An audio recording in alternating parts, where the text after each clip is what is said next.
जो बाहर देखता है वह सपना देखता है, जो भीतर देखता है वह जागता है। आप वही हैं जो आप करते हैं, न कि जो आप कहने का दावा करते हैं। जीवन का सबसे बड़ा विशेषाधिकार यह है कि आप वह बने जो आप सच में हैं। जब तक आप अचेतन को चेतन नहीं बनाते, यह आपके जीवन को नियंत्रित करेगा और आप इसे भाग्य कहेंगे। अपनी खुद की अंधकार को जानना दूसरों के अंधकार को समझने का सबसे अच्छा तरीका है। हर व्यक्ति एक छाया लेकर चलता है, और जितना यह छाया उसके चेतन जीवन में समाहित नहीं होता, उतना ही यह गहरा और काला होता है। छाया नैतिक समस्या है जो पूरे अहंकार व्यक्तित्व को चुनौती देती है। किसी व्यक्ति को उसकी छाया से परिचित कराना उसे उसकी अपनी रोशनी दिखाने के समान है।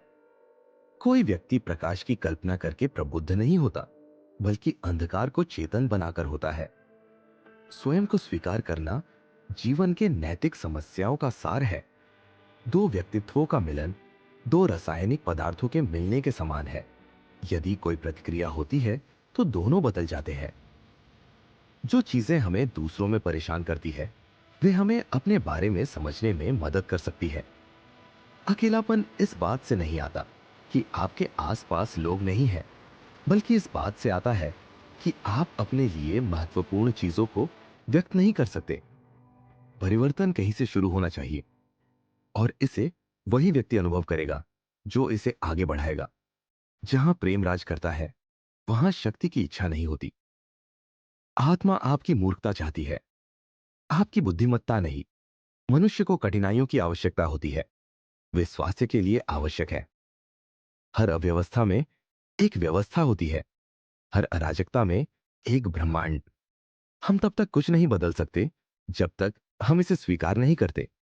किसी भी प्रकार की लत बुरी है, चाहे वह नशा हो, आदर्शवाद हो या अन्य कुछ।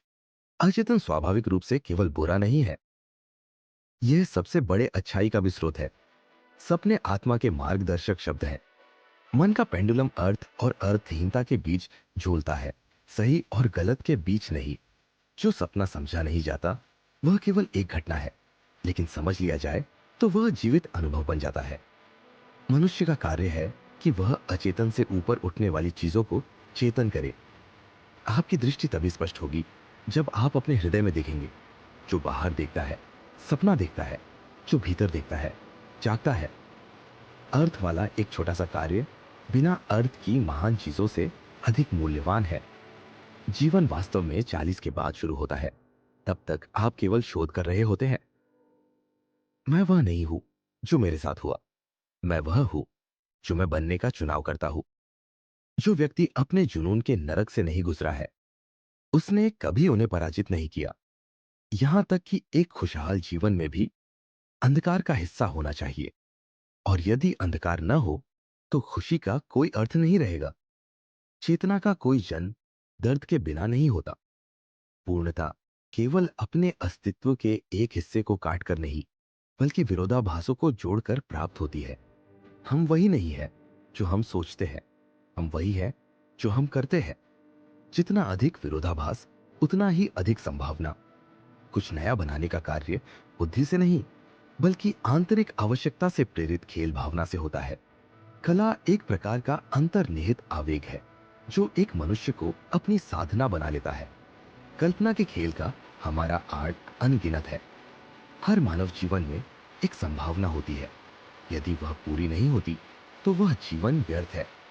बचपन में आपने वह क्या किया जिससे घंटे मिनटों की तरह बीत गए, वही आपके जीवन का उद्देश्य है। मृत्यु अंत नहीं, बल्कि एक लक्ष्य है। एक व्यक्ति का जीवन उसके व्यक्तित्व की पहचान है, वह केवल उसका ही है। जीवन के दोपहर को उसके सुबह के कार्यक्रम के अनुसार नहीं जिया जा सकता। मृतकों का जीवन जीवितों की स्मृति में बसता है। जीवन हमेशा एक युद्ध क्षेत्र रहा है और हमेशा रहेगा। एक मनोवैज्ञानिक समस्या अंततः उस आत्मा का कष्ट है जिसने अपने अर्थ को नहीं खोजा। सभी मानसिक रोगों की जड़ यह है कि व्यक्ति वैध कष्ट को अनुभव करने से इनकार करता है। मनोविकार हमेशा वैध कष्ट के स्थानापन्न होते हैं। चेतना का कोई जन्म पीड़ा के बिना संभव नहीं है। जिसे जीने का कारण मिल जाता है, वह किसी भी कैसे को सहन कर सकता है।